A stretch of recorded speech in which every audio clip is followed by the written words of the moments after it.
যেখানে আমরা দেখছি যে আমি ভোটের শতাংশেই আসছি, যেটা 2009-এ প্রায় 45% ছিল সিপিআইএম এর ঝুলিতে, সেটা গতবার নেমে গিয়েছিল 5 পয়েন্ট সামথিং। তা সেইখান থেকে যে এতটা রিকভার করা, ঠিক কোন ম্যাজিক ফর্মুলা যেটা আপনি মনে করছেন যে ইউএসপি হতে চলেছে এবারের ভোটে, মানে অন্তত সিপিএম যদি আপনি অবশ্যই মানুষ সবাই নির্বাচনী লড়াই বলুন, যে কোনো লড়াইয়ে আমরা লড়াই করি জয়ের লক্ষ্যে, তো সেক্ষেত্রে কোনটা মনে হয় যে এবার সেটা কি দুর্নীতি বা আরো কোন কোন বিষয় আপনি দেখুন? আপনাকে এই সময় যেটা ভাবতে হবে যে মানুষের পিঠ দেওয়ালে ঠেকে গেছে। এবং আপনাকে বলি যে বিভিন্ন জায়গায় প্রচারে গিয়ে আমরা দেখতে পাচ্ছি যে মানুষ কিন্তু এই বিজেপি আর তৃণমূলের সরকারের যে নীতি, জনবিরোধী নীতি, এইগুলোর বিরুদ্ধে মানুষ বীতশ্রদ্ধ হয়ে পড়েছে এবং মানুষ ঘুরে দাঁড়াতে চাইছে, মানুষ একটা বিকল্প সন্ধান করছে। তো সুতরাং কোনো ম্যাজিকের ব্যাপার নেই। দেখুন, ব্যাপারটা হচ্ছে কোনো ম্যাজিক বা কোনো শর্টকাটের ব্যাপার নেই। মেইন ব্যাপারটা যেটা মুদ্রা, মানে যেই ইস্যুগুলো নিয়ে মানুষের জীবনকে প্রভাবিত করে, সে যেটা বললাম বেকারত্ব, আজকে বললাম তো যে দেশের যা বেকার তার 83% হচ্ছে যুব সমাজ।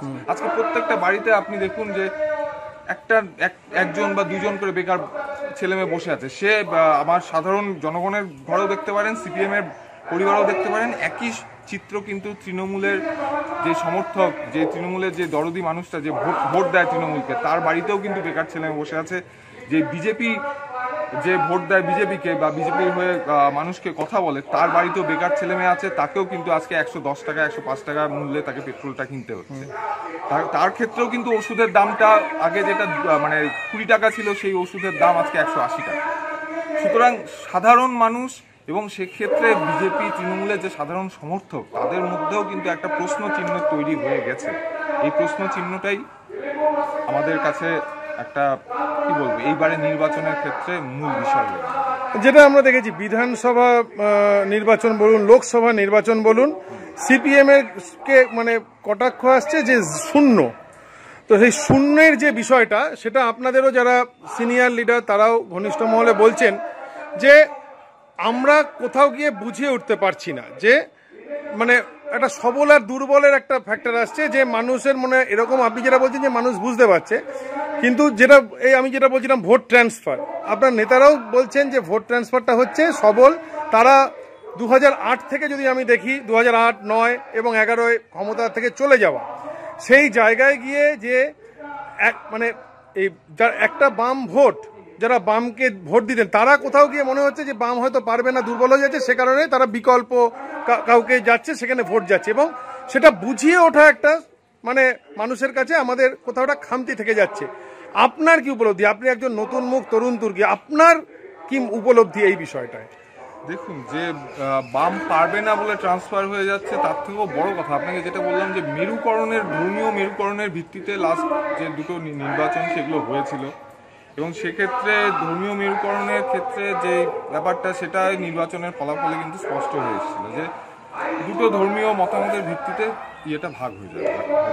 সেই অর্থে আমাদের ভোট কমেছে। একটা সেকশন যারা আপনি বললেন যে বামেদের ওপর ভরসা হারিয়ে ফেলেছিল, সেই সেকশনটা আপনি যদি বিগত নির্বাচনের ইয়েটা দেখেন, যে পঞ্চায়েত নির্বাচনের রেজাল্ট দেখেন, সেক্ষেত্রেও দেখবেন কি প্রত্যেকটা গ্রামে গ্রামে কিন্তু বামেদের খালি ভোট বেড়েছে তা নয়, তীব্র হামলা আক্রমণ হওয়া সত্ত্বেও সাধারণ মানুষ কিন্তু বামে মানে এই সিপিআইএম বলুন বা বামপন্থী দলগুলো বলুন, তাদেরকে সামনে রেখে সাধারণ মানুষ সংঘবদ্ধ হয়ে গ্রামের বা গ্রাম বাংলার গণতন্ত্রকে কিন্তু সাধারণ মানুষ রক্ষা করেছে।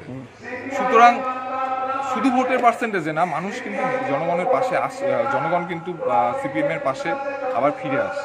এই 2014 এবং 19-এ দুই দলের দুই সাংসদ হওয়ার পর জলপাইগুড়িতে আপনার কি মনে হয় যে কোন কোন বিষয়গুলো, আপনি সাংসদ যদি হন সেক্ষেত্রে আপনার কোন কোন বিষয়গুলো নিয়ে তুলে ধরবেন, বা মানুষের কি চাহিদা? দেখুন, মানুষের চাহিদা যে বিগত 10 বছরে জলপাইগুড়ি যে কনস্টিটিউয়েন্সি, সেই কনস্টিটিউয়েন্সির উন্নয়ন কিন্তু থেমে আছে। আপনি যদি একটা একটা করে সেক্টর ধরেন, যে ধরুন চা বলেন, জলপাইগুড়ির একটা বৃহৎ অংশ জুড়ে এই কনস্টিটিউয়েন্সির একটা কি মালবাজার কি জলপাইগুড়ি আমাদের ইয়ের আশেপাশে রাজগঞ্জে কিছু স্মল টি গার্ডেন আছে, মানে নতুন যে চা বাগান যেগুলো বলে। তো তো এই যে বা সেট গার্ডেনগুলো যেগুলো আছে সেগুলোতে আমরা কিন্তু যে এই 10 বছরে যে ধরুন 2019-এ মোদী সরকার এসে বলেছিল যে উত্তরবঙ্গের যে চা বাগানগুলো আছে সেগুলোকে বন্ধ চা বাগানগুলো সরকার অধিগ্রহণ করবে, সেই প্রতিশ্রুতি পূরণ হয়নি। সুতরাং বন্ধ চা বাগানগুলো খোলা প্রথম কাজ হওয়া উচিত। দ্বিতীয়ত যে সেট চা বাগানগুলো যেগুলো আছে সেখানে হচ্ছে রাজ্য সরকার প্রথমে চা সুন্দরী প্রকল্পের নামে চা শ্রমিকদের ভাতা দেওয়ার চেষ্টা করলো। যখন চা শ্রমিকরা প্রত্যাখ্যান করলো সেটাকে, তারপর তারা কি করলো যে তাদেরকে একটা 5 ডেসিমেল জমি দিবে আর 1,20,000 টাকার মতো মানে দেওয়ার কথা বলছে।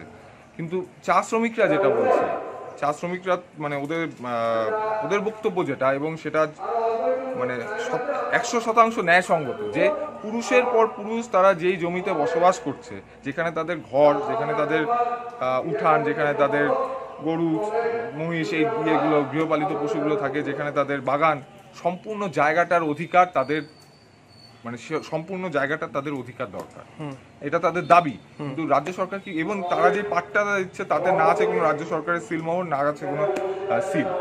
তো এই ক্ষেত্রে আমাদের দাবি হচ্ছে নির্দিষ্ট জমি ইয়ে করে, এবং যেই জমিতে যে এই বছরের পর বছর পুরুষের পর পুরুষ বসবাস করছে তাদেরকে সেই পরিমাণ জমির অধিকার দিতে হবে। এবং আমাদের যেটা কথা, যে এই অধিকার একমাত্র দেওয়া সম্ভব, আমরা চা বাগানে গিয়েও তাই বলছি, একমাত্র দেওয়া সম্ভব হচ্ছে যদি অধিকারটাকে আইনে পরিণত করা যায়। আজকে আপনি 100 দিনের কাজ দেখুন, সরকার চেঞ্জ হয়ে যাবে কিন্তু সেই অধিকারটা আইনই থেকে যাবে। তো আমরা এদের ক্ষেত্রেও তাই বলছি। এবং চা শ্রমিক যে ন্যূনতম মজুরির যে ব্যাপারটা, সেটাকে আইনে পরিণত করা, এবং তার সাথে হচ্ছে যে তাদের যে জমির পাট্টা, এটাকেও আমরা জমির অধিকার, এটাকেও আইনে পরিণত করার কথা বলছি। এই হচ্ছে ব্যাপার। তাছাড়াও যদি কৃষি বলয়ের ক্ষেত্রে ধরুন, যে বিভিন্ন যে আপনার ময়নাগুড়ি, ধূপগুড়ি এইসব অঞ্চলে বা মেখলিগঞ্জ এইসব অঞ্চলে ওরা চাইছে হচ্ছে একটা বহুমুখী হিমঘর নেই এই অঞ্চলগুলো, দীর্ঘদিনের দাবি তাদের, তো সেটা দরকার। এছাড়াও যদি সংক্ষেপে বলতে যায়, আপনার স্বাস্থ্য পরিষেবার ক্ষেত্রে বিভিন্ন বিধানসভাগুলো মানে সব ক্ষেত্রেই হচ্ছে জলপাইগুড়ির যে সদর হাসপাতাল তার উপরে নির্ভরশীল। কি ব্লাড ব্যাংক বলুন, কি ধরুন একটু যদি চিকিৎসা একটু জটিলতর হয় তাহলে সদর হাসপাতালে রেফার। আমরা বলছি যে মহকুমা হাসপাতালগুলো আছে সেগুলোকে উন্নত করতে হবে, এবং প্রত্যেকটা মহকুমায় আপনার হচ্ছে ব্লাড ব্যাংক একটা স্থাপিত করতে হবে। আর হচ্ছে যে এই কনস্টিটিউয়েন্সির যে শিক্ষা ব্যবস্থা ভেঙে পড়ছে সারা বাংলাতে, স্কুলগুলো ফাঁকা হয়ে যাচ্ছে, সেই শিক্ষা ব্যবস্থাকে উন্নত করতে হবে, সেই শিক্ষা খাতে আরো ব্যয় বাড়াতে হবে, এবং এই সরকারি শিক্ষা ব্যবস্থা এবং গরিব মানুষ যাতে শিক্ষাটাকে আরো সহজে অ্যাক্সেস করতে পারে সেই ব্যবস্থাটা করতে হবে।